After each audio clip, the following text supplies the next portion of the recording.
So here's how it looked. Your first ever SMX race, the 250 class from zMAX Dragway, Concord, North Carolina, just outside of Charlotte. That's an SMX track, a hybrid. You had Motocross, you just saw on the top of the screen, and a more Supercross type layout at the bottom.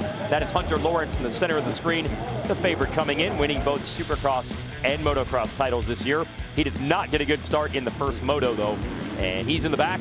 It is Levi Kitchen and Seth Hamaker battling for the lead. Yeah, it was good to see Mitch Payton and the Star Racing Yamahas out front. And then this was the first domino to fall. Hunter Lawrence goes in there, and this was a little bit wet. This is that Supercross hybrid suspension talk we've been talking about.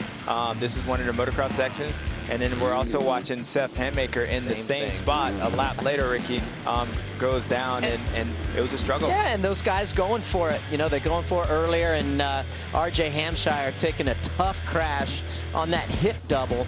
And from the looks of it, I have to see a different angle to really get a true reading, but I feel maybe he spun on the takeoff and then went over the handlebars for this guy. Hayden Deegan on the left is going after his teammate, Levi Kitchen, for the lead, and he gets it right here. Yeah, he got it, and that was after he was able to close the gap. Levi had a good pace in the beginning part, got it out to like 3-4 seconds, but Hayden ran him down and got the Moto 1 victory. That was historic right there, the first checkered flag we ever saw in SMX. Moto number 2, not as good a start for Deegan. It's going to be Tom Vial to the lead. Yeah, Tom Vial and Jo Shimoda was up there, Ricky. Your pick. Yeah, the pick. I tell you what, after the ride at Ironman with Shimoda, you can see the 96 of Hunter Lawrence. He goes down, starts to push the front end. They fix the first turn, and then that loose dirt, he just can't trust that front end. Boom, he goes down. But I like the 30. I like the momentum he was bringing from Ironman, the last Pro National. And I'll tell you what, Vial rode strong, but that was a great pass. Well, no, not there. He tried. Yeah.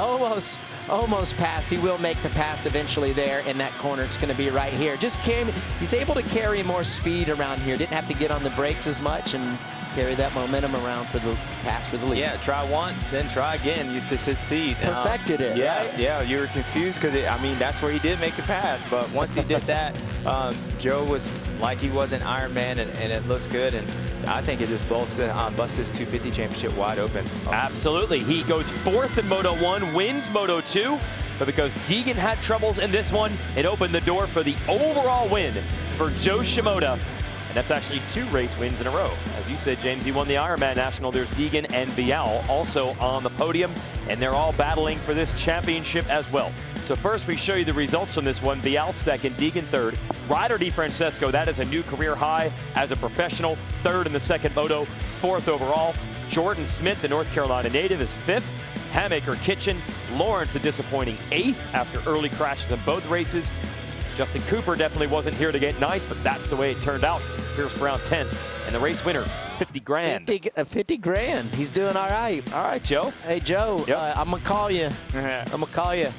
Yeah, let's hang out tonight. It's Joe time. Yeah. And look at this. The points in the SMX Championship. 1 round down, 2 to go. Shimoda and Deegan tied at the top. Lawrence just 3 points behind. Vial, Kitchen.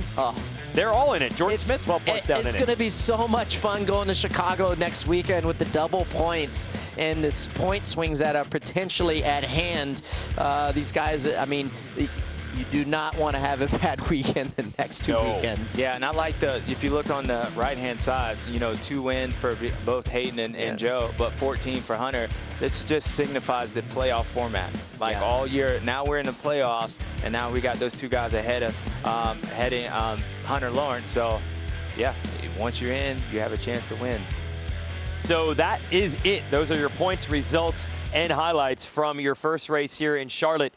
What's cool about this to me is that we came into this weekend, we didn't know what to expect. Right. It's not like RC, just because we had one, now we know. Yeah, because Chicago's totally different. Well, as you were sitting here talking right now, I was thinking about, I was saying, you needed to set the tone here at the first playoff race. But now I'm thinking, well, actually, this is almost, it could be like a throwaway race. Yeah, you want to set the tone mentally and get up front, but you really don't want to lay an egg next weekend with the double points. So when we're looking at that points sheet right there, you take a guy like Justin Cooper, say he goes up and gets, goes 1-1 or 2-2, whatever, and Hunter Lawrence does the same thing, and then Joe and Hayden go reverse, then we're back to even again.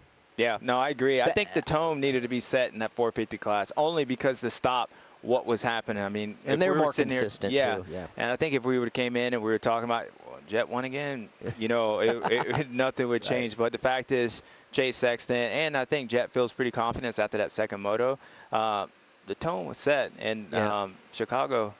I mean, last time I was there, I was flipping a truck. Yeah, I just think, that's not a good tone I just think the next 2 rounds, especially the final round for the World Championship, is you are not going to be able to cover up mistakes like you did today.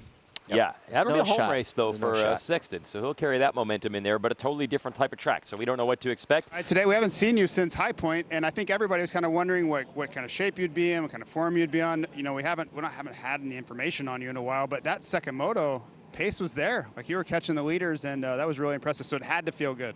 Yeah, it did. I mean, whenever I was injured, I put in a lot of work. I mean, actually, me and Nate Thrasher, and Nick Romano, we were grinding on the bicycle. I think thought we were part of the Tour de France for a little bit, but then it was time to get back on the bike. I had about 3 weeks, I think, on Supercross before here, and it felt good to get back out there, get racing with the guys, and a little nervous going in. You know, they've been racing every weekend, and I haven't, so a little nervous going in, but the second moto got a better start, and I rode good both motos, so I was happy with that.